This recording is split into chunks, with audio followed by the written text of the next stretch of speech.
power-hungry president sucks the joy out of a local artist collective, ends up having to leave town. For background, my older sister, who I'll call Beth, is married to her high school sweetheart, who I'll call Craig. Beth is a pretty laid-back person, but she has one hot-button trigger that causes her to have zero chill. Anyone treating her beloved Craig poorly. Craig is very quiet and kind, just in general a mild-mannered, good-natured guy who's not great at standing up for himself, so he often attracts bad actors who view him as an easy mark. And because he always assumes that other people have good intentions, he's not great at realizing when he's being mistreated. Beth is usually pretty relaxed about things, but she will basically turn into a howling, vengeance-seeking banshee if anyone takes advantage of Craig. Which brings us to Tilda 2-3 years ago. Craig works a white-collar job remotely, but he's an amateur artist craftsman as a hobby. He does wood carving, a little bit of light metal work, and 2D art, mainly pencil sketches and pen and ink illustrations. He joined an artists' collective makerspace where he could work on these hobbies around like-minded people, and he absolutely loved it.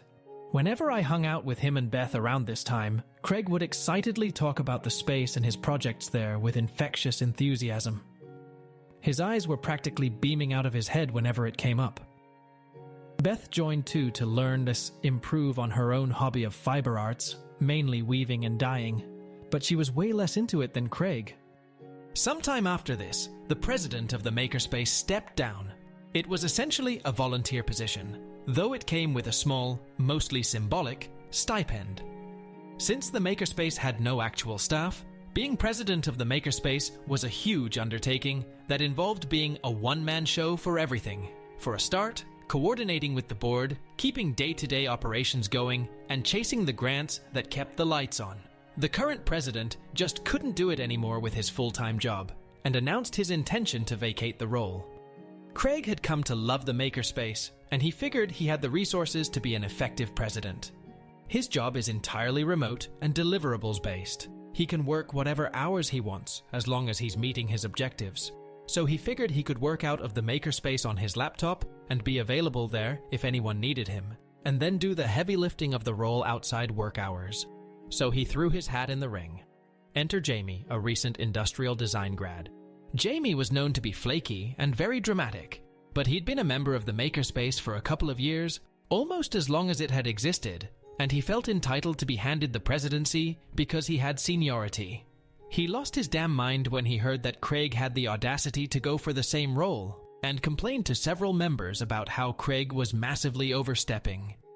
This got back to Craig, who didn't really take it seriously, and it also got back to Beth, who of course was already irritated that Jamie was shit-stirring, but kept it to herself. Long story short, Jamie won the member vote by a small margin, which Craig was very gracious about. Craig congratulated Jamie on the victory, then settled back into business as usual. Jamie was not so gracious. He was enraged that Craig had gotten so many votes, and made it known to everyone that he was trying to figure out who had voted for Craig, and that they would pay. Many of the members who had voted for Jamie passively, because he'd been around forever, and they didn't really know Craig, were shocked by this behavior, and started privately expressing regret to each other. But it gets worse. The makerspace had always offered members the perk of sponsoring workshops, meetups, and classes that anyone, members or non-members, could attend. All you had to do was sign up for the space on a first-come, first-served basis and kick up 20% of any profits to the makerspace if you charged a fee. Jamie started preemptively cancelling classes and workshops sponsored by anyone on his shit list by blocking off all available reservations during the regular times certain classes would be held. So Craig had traditionally sponsored a popular casting workshop on Wednesday evenings, and suddenly all Wednesday evenings were booked solid before the sign-up sheet was even available. He tried switching to Thursday, but after just one rescheduled workshop, suddenly Thursday evenings were out too. He tried Tuesdays, but because it was so early in the week, no one could come. Craig was bummed, but was still too good-natured to realize Jamie was intentionally sabotaging him out of spite, despite a righteously angry Beth trying to paint the picture for him of what was going on. Beth was pissed, but she wasn't banshee pissed yet. Not until Jamie selectively told the people on his shit list that member fees were going up, by almost double. He presented this as a makerspace-wide policy, but he made one crucial error. Somehow, Jamie never picked up on Craig and Beth being married, probably because he was never around both of them at the same time. So Beth flew under his radar, and he didn't raise her member fees, just Craig's, and some of Craig's known friends, which confirmed to her that he was intentionally retaliating against Craig. At this point, Beth had steam coming out of her ears and went to go talk to the board, since they have the power to cite or even throw out the president. They were uneasy about what she told them, but they said the president was technically allowed to set member fees, and they'd keep an eye on things. Beth didn't really believe the board that they'd be keeping an eye on things, because Jamie was already dropping the ball all over the place, and the board wasn't making a peep over it. He wanted to be president because of the prestige, but he was never willing to do the work, so he just didn't do it, and things were falling apart. The makerspace was getting late notices on unpaid bills, basic maintenance of the space wasn't getting done, materials weren't being restocked as they ran out, and the record keeping was non-existent.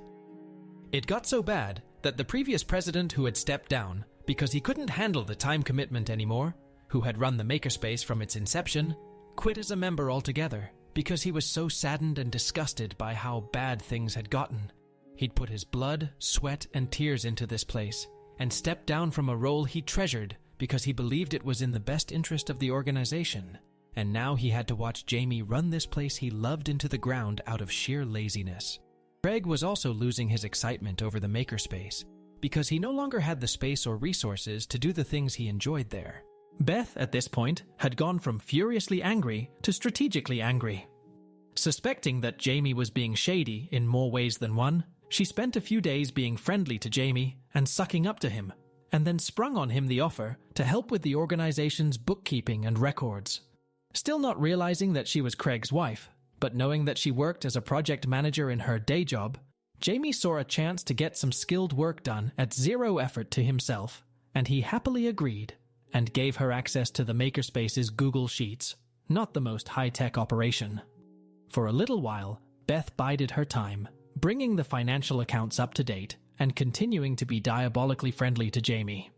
After a while of this, she calmly pulled together 6 copies of documents comparing the official organizational income that Jamie was reporting to her with the actual income, which Jamie was completely unaware she was tracking. These documents proved that Jamie was not only skimming money off the top of class and workshop fees, but was actively stealing money from the grants the makerspace was receiving, which is highly illegal. Beth gave the 6 board members her impeccably compiled proof of what was happening. Almost immediately, the board fired Jamie and issued a lifetime ban from the makerspace. They were afraid of losing their grants if news came out about the gross misappropriation, so they didn't report Jamie to the authorities, but instead gave him 48 hours to return the stolen funds, the implication being that they would report him if he didn't. He panicked and complied, selling his car quickly to do it, and scrounging up the difference in a ton of quick loans from friends, many of whom were Makerspace members, not aware of what was going on. No, he never paid them back. He's now persona non grata with all of his former friends, and while he still has a clean criminal record, word traveled pretty far in the local artist community, which means he was blacklisted from most of the industrial design jobs in the area and couldn't use his degree if he wanted to stay in town. As far as Beth and Craig knew, he moved away about 6 months after all this went down, but they haven't kept up with him and don't know where he is. The Makerspace board realized their setup was bad, so instead of a single president, they restructured to have a panel of volunteer officers running the operation. Craig is one of them and has happily thrown himself back into woodworking and metal casting. Beth still helps out with the books. Edit. Okay, so revisiting these events in this post got me curious about Jamie, so I did some internet sleuthing to see where he is now. He lives in Austin, and he's still working in the food service industry for the same chain he worked at throughout college. Based on the info I've been able to find, it looks like aside from an unpaid internship he did right before he took over the Makerspace, he's never worked a job that used his degree, so there's that.